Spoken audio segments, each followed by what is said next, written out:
ça fait déjà un certain temps que j'avais envie de semer des graines de tournesol. Malheureusement, à chaque fois que j'avais la possibilité d'acheter des graines de tournesol, je n'y ai pas pensé. Quand je me trouvais dans une jardinerie ou dans une grande surface, puis à peine une dizaine de jours, j'ai tout simplement eu l'idée d'utiliser, en fait, eh bien, les graines de tournesol qui sont déjà décortiquées du commerce. Donc ils sont vendus soit dans les magasins bio ou en vrac là, dans les grandes surfaces. L'avantage en plus, c'est que ces graines proviennent de tournesol qui produit justement des graines pour la consommation humaine. Donc si ça pouvait donc fonctionner, si ces graines pouvaient germer, eh ben, ce serait finalement une bonne chose. Et en plus, ça permettrait d'apporter des fleurs au potager. Comme j'ai fait dans ma présentation pour la germination des noyaux de date, je me suis procuré une feuille de sopalin et un récipient hermétique. Mais bon, c'est pas vraiment nécessaire qu'il soit hermétique, c'est surtout pour éviter les moisissures. Je vais y placer la moitié de la feuille de sopalin, l'autre moitié qui dépasse, pour y placer une petite poignée de graines de tournesol, juste pour voir si ces graines peuvent germer. Voilà, tout simplement. Ensuite, je vais replier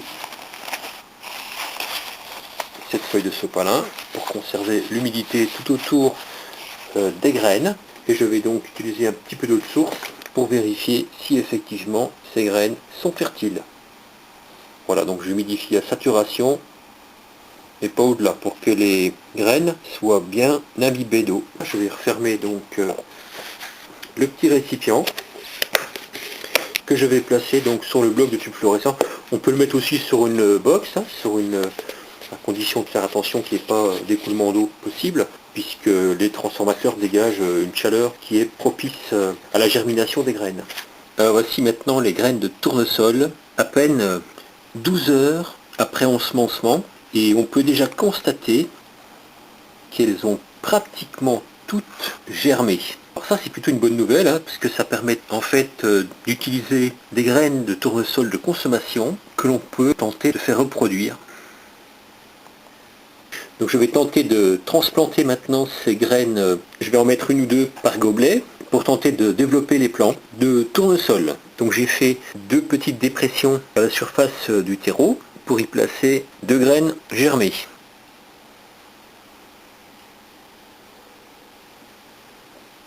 Ça fait déjà un certain temps que je m'étais dit il faudrait que je trouve des graines de tournesol que je pourrais semer, mais j'avais jamais pensé à utiliser des graines de tournesol décortiquées pour effectuer donc mes semis. Donc voilà. Alors maintenant je vais recouvrir avec un tout petit peu de terreau. Donc il y a bien 2 graines par pot.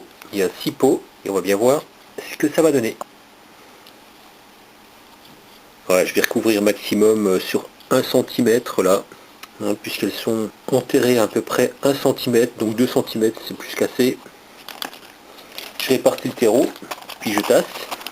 Voilà, et puis maintenant il ne me reste plus qu'à identifier le lot et arroser abondamment. Je vais les mettre sur le bloc de tube fluorescent numéro 1. Alors on voit bien, c'est pratiquement généralisé. Toutes les graines ont pratiquement germé.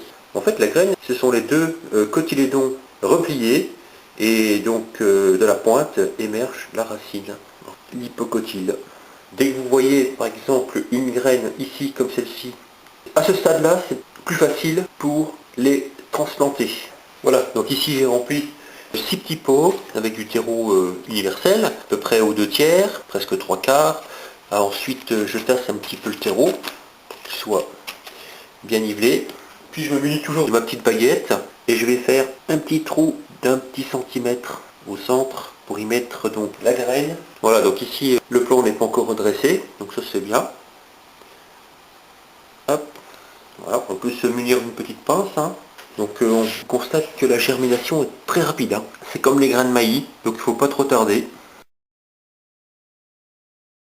Quand elles sont comme ça, avec une petite pince, c'est plus facile. Seul inconvénient, c'est qu'avec les pinces, on ne perçoit pas toujours très bien la pression qu'on exerce sur le plant. Donc on peut l'endommager, hein. Surtout si ce sont des parties vitalisées.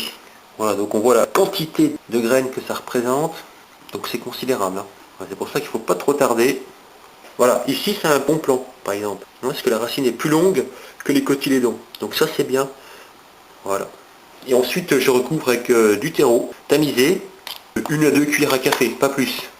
Ensuite je répartis et je tasse quelque peu, pas trop, pour niveler le terreau.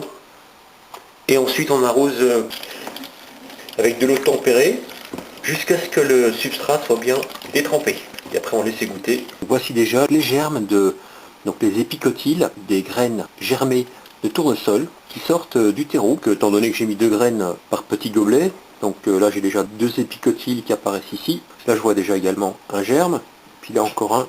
Donc voilà, donc pour l'instant avec les graines du commerce, eh bien des graines de consommation qu'on trouve en grande surface ou dans les magasins bio, ça marche. Ce sont juste des graines de tournesol décortiquées. Voilà, donc on va voir pour la suite comment ces plants vont se développer.